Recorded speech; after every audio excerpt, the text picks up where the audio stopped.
Ojo turu sore kaki, ana dewa nganglang jagat,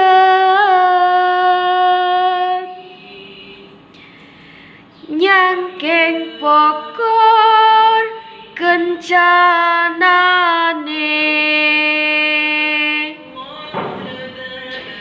isine donga tetulan,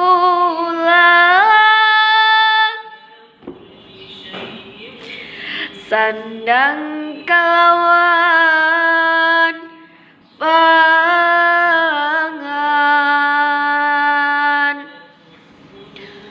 ya iku bagianipun wong melek